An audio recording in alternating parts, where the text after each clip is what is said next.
بسم الله الرحمن الرحيم. نواصل مراجعة وتحضير لباك 2023. الباك على الأبواب. نتمنى التوفيق والنجاح لأبنائنا التلاميذ، خاصة من اجتهد وتعب خلال السنة الدراسية، بل خلال السنوات الماضية، لأن البكالوريا هي ثمرة عمل واجتهاد، ليس في السنة النهائي فقط، بل كل السنوات الدراسية. التوفيق والنجاح لأبنائنا يا رب. ندعو للجميع، خاصة من تعب. تمرين مسعى علمي هو تمرين أجنبي مترجم ومركب من طرف الأستاذة. تمرين مسعى علمي حول التحكم العصبي في لون الشعر. التحكم العصبي في لون الشعر وعلاقته بالتوتر أو الاسترس. الشيب معروف يا أبنائي أنه ظاهرة مرتبطة بالتقدم في السن. من المفروض من يظهر لديه الشيب هم المسنون، لكن لوحظ انتشاره عند الشباب.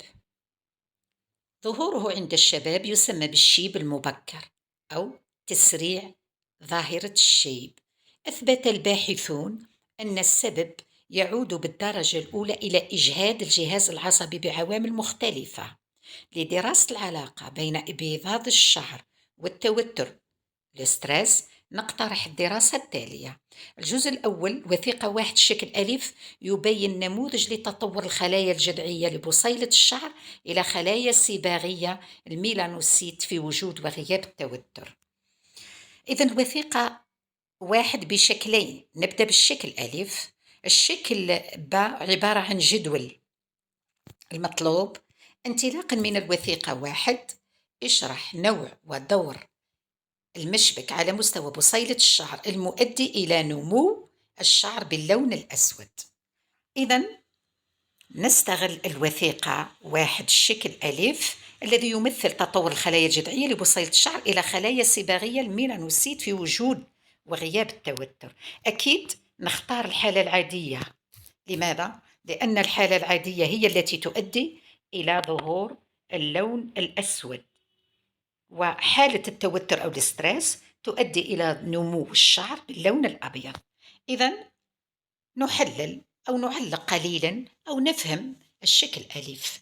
نلاحظ في أسفل بصيلة الشعر، لاحظوا منطقة تخزين الخلايا الجذعية. إذن ماذا تمثل هذه المنطقة؟ هي منطقة تخزين الخلايا الجذعية، أصل الخلايا الميلانوسيت. خلايا الميلانوسيت هي خلايا صبغية تفرز صبغة الميلانين التي تعطي للشعر اللون الأسود. لاحظ منطقة اتصال عصبي أين يتم إفراز النور أدرينالين. هذا يدل أن النور أدرينالين هو المبلغ العصبي الذي تفرزه العصبونات. ما اسم هذه العصبونات؟ نلاحظ اسم العصبون الذي يتصل ببصيلة الشعر، لاحظوا اسمه العصبون الودي أو الخلية العصبية الودية. إذن الجواب. كما نلاحظ أيضا هجرة الميلانوسيت. مصطلح الهجرة ماذا يعني؟ يعني أن الميلانوسيت نشأت هنا في الخلايا من الخلايا الجذعية، لأن في المعطيات أن الخلايا الجذعية أصل خلايا الميلانوسيت. هذا يدل أن خلايا الجذعية تتمايز، والتمايز درسناه في كثير من أنواع الخلايا. التمايز هو تغيرات في بنية الخلية لاكتساب وظيفة جديدة. الوظيفة الجديدة للميلانوسيت هي تركيب وإفراز الصبغة السوداء التي تنمو تلون الشعر بالأسود. إذن يكون الجواب تنشيط العصبون الودي يؤدي إلى تمايز. تنشيط العصبون الودي يؤدي إلى تمايز الخلايا الجذعية وتطورها. قبل ذلك نقول تنشيط العصبون الودي يؤدي إلى إفراز المبلغ العصبي النور أدرينالين على مستوى الشق المشبكي، علما أن الخلايا الجذعية مقابلة للنهاية العصبية فهي خلايا مستهدفة من طرف العصبونات الودية. إذن تنشيط العصبون الودي يؤدي إلى تحرير المبلغ العصبي في الشق المشبكي، ما يؤثر أو ما ينقل رسالة عصبية إلى الخلايا الجذعية. هذه الرسالة تترجم إلى تمايز الخلايا الجذعية إلى ميلانوسيت. تهاجر خلايا الميلانوسيت إلى الجزء العلوي من البصيلة، فتصبح منتجة لصبغة الميلانين التي تعطي اللون الأسود للشعرة، فينمو الشعر بلون أسود. ما نوع المشبك أبنائي؟ ما دام تنشيط العصبون الودي يؤدي إلى تركيب صبغة ويؤدي إلى ظهور اللون الأسود، إذن هذا يدل أن المشبك في هذه المنطقة مشبك منبه، لأن المشابك المثبطة لا تؤدي إلى تنشيط الخلية بعد مشبكية أو الخلية في العنصر بعد مشبكي. الآن السؤال الثاني، السؤال الثاني: اقترح فرضية تفسر تأثير الألم أو التوتر على نمو الشعر الأبيض. إذن نستغل الشكل باء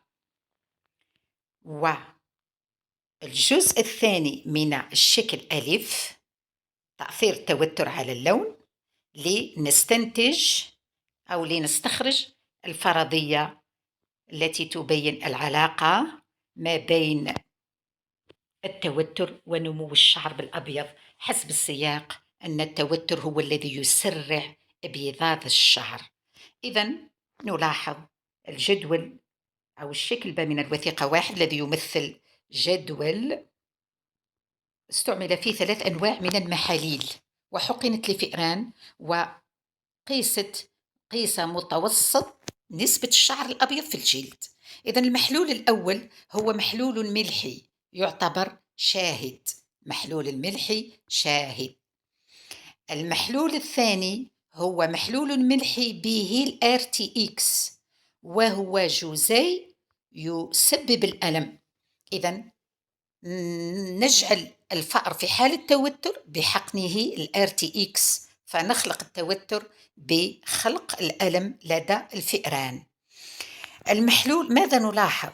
نلاحظ باستعمال حقن محلول ملحي اللي هي التجربة الشاهدة أو يعتبر المحلول الشاهد، نلاحظ أن متوسط نسبة الشعر الأبيض 0%.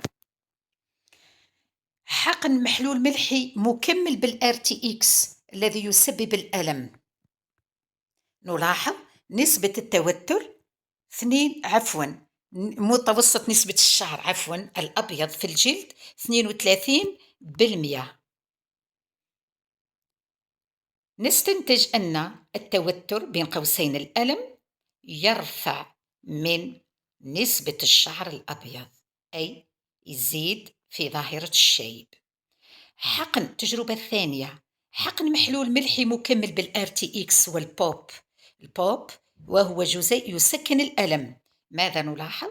نلاحظ لدى الفئران أو المجموعة الثالثة من الفئران انخفاض نسبة الشعر الأبيض في الجلد إلى 3%.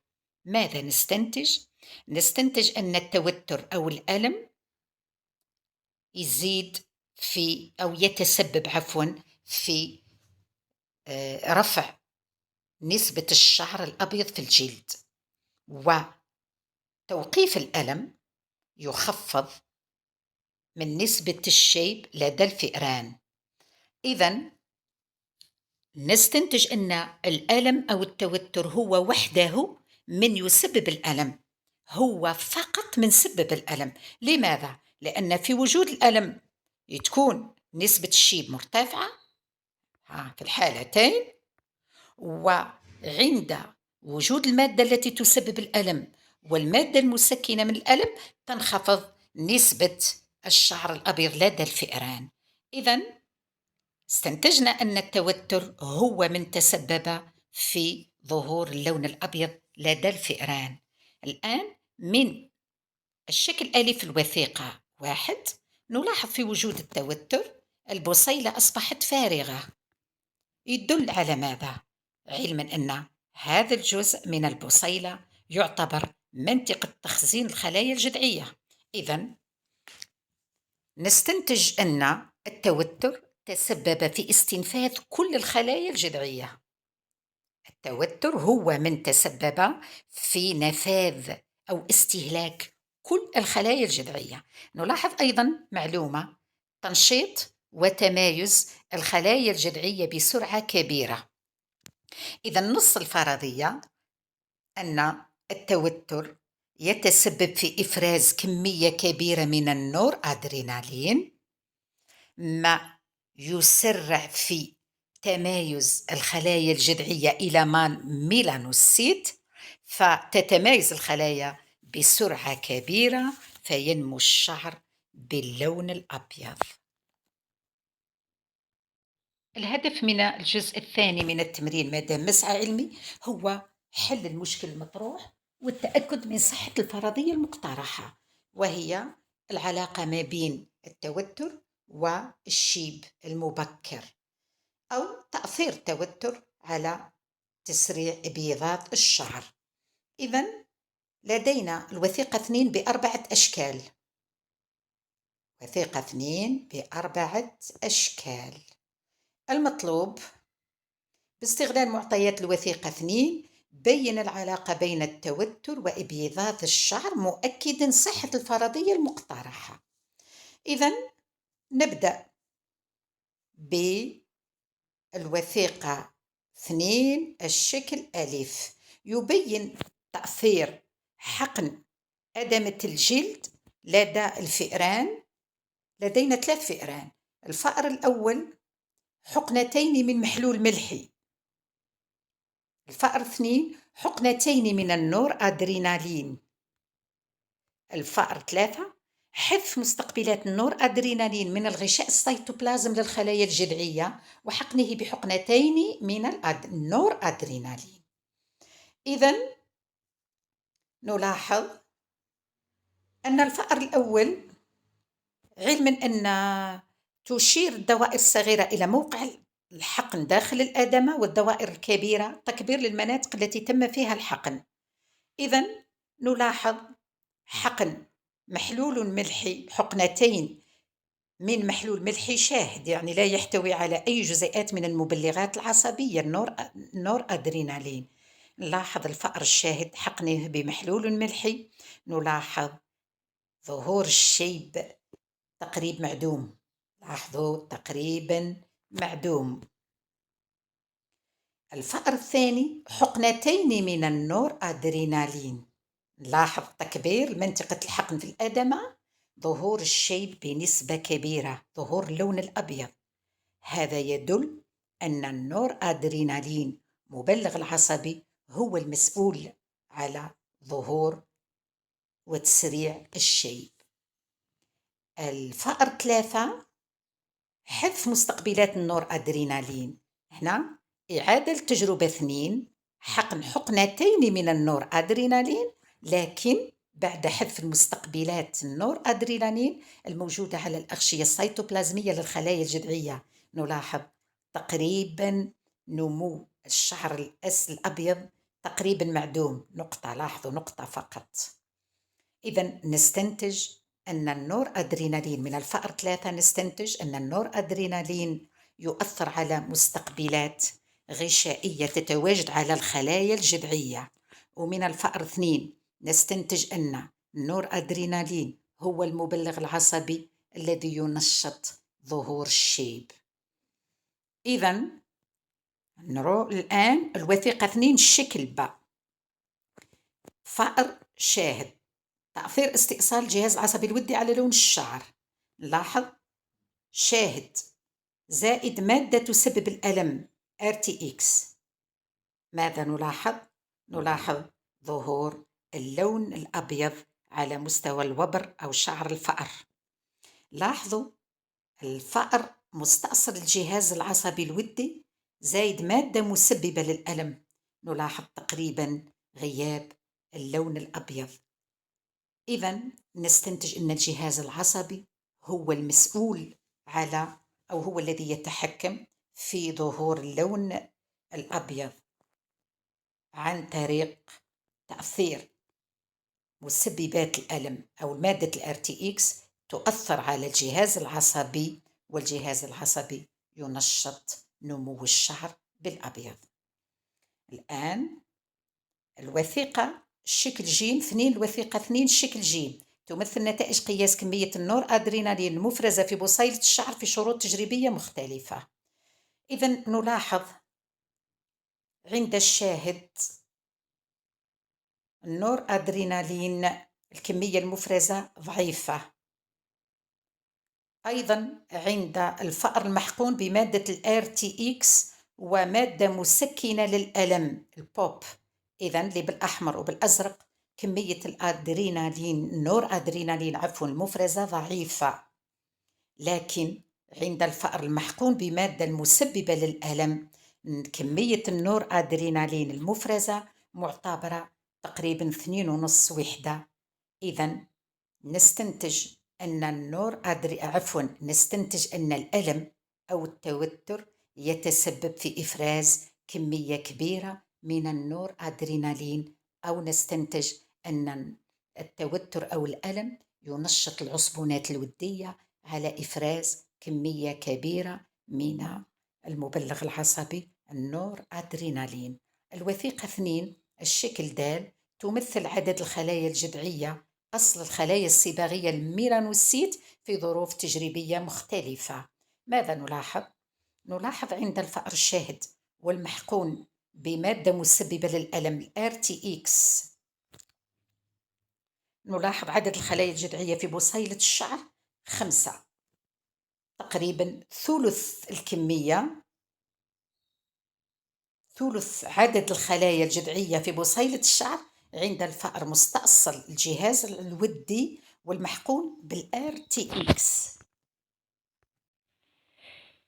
إذا التناقص الكبير في عدد الخلايا الجذعية بفعل الألم أو التوتر، لو رجعنا إلى الوثيقة الأولى نستنتج أن التوتر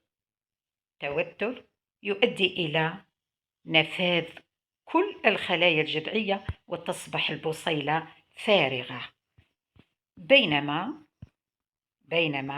في غياب الجهاز العصبي هنا المقصود الودي، رغم وجود الألم إلا أن عدد الخلايا الجذعية في بصيلة الشعر كبيرة. يدل على ماذا؟ يدل على أن الخلايا الجذعية لم تتمايز ولم تتحول إلى خلايا ميلانوستيت بسرعة، لم تتحول أصلا لغياب الجهاز العصبي. فالتوتر لكي يؤثر على الخلايا الجذعية يجب أن يؤثر على الجهاز العصبي الودي. الآن التركيب والربط بين نتائج أشكال الوثيقة 2 للإجابة على السؤال، وهي العلاقة بين التوتر وابيضاض الشعر وتأكيد صحة الفرضية. إذن من الشكل د استنتجنا أن التوتر يخفض في عدد الخلايا الجذعية، يعني يسرع في تحويلها إلى ميلانوسيت. ومن الشكل ج استنتجنا أن التوتر يرفع، يعني اللي سببنا فيه تجريبيا هو الألم، يرفع التوتر في إفراز كمية كبيرة من النور أدرينالين. من الشكل ب الوثيقة 2 استنتجنا ما هو تأثير الأدرينالين، هو أنه يتسبب في نمو الشعر باللون الأبيض، بشرط تأثير النور أدرينالين يتطلب وجود الجهاز العصبي الودي، يعني تأثيره يكون على مستوى الجهاز العصبي الودي.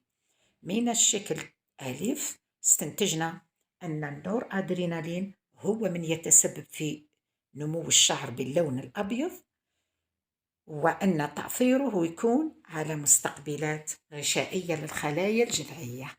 التركيب الآن تركيب التوتر ينشط العصبونات الودية على إفراز كمية كبيرة من النور أدرينالين على مستوى منطقة الاتصال العصبي، ما يؤدي إلى تثبيت النور أدرينالين على عدد كبير من الخلايا الجذعية، فيسرع تمايزها بسرعة كبيرة إلى ميلانوسيت، وبالتالي تصبح البصيلة فارغة لا تحتوي على خلايا جذعية، ما يؤدي إلى نمو الشعر باللون الأبيض. الجزء 3 بالاعتماد على المعارف المبنية أنجز مخططا تبين فيه تأثير التوتر أو الألم على تسريع إبيضات الشعر. إذن كل ما ذكرناه سابقا يحاول التلميذ يحوله إلى مخطط بسرعة في ضمن إطارات. نبدأ بالتوتر. سهم معناتها يؤدي إلى إفراز كمية تنشيط الخلايا العصبية الودية، العصبونات الودية. تأثير التوتر لازم يكون على العصبونات الودية، لأن في غياب الجهاز العصبي لا يؤثر التوتر على لون الشعر. إذن التوتر يؤدي إلى تنشيط العصبونات الودية، يؤدي إلى إفرازها لكميات كبيرة من النور أدرينالين، يؤدي إلى تثبيتها على المستقبلات الغشائية للخلايا الجذعية، ينشط تمايزها إلى ميلانوسيت. تمايز يكون سريع كون الكمية كبيرة، وتصبح بصيلة فارغة خالية من الخلايا الجذعية. وأخيرا ينمو الشعر باللون الأبيض.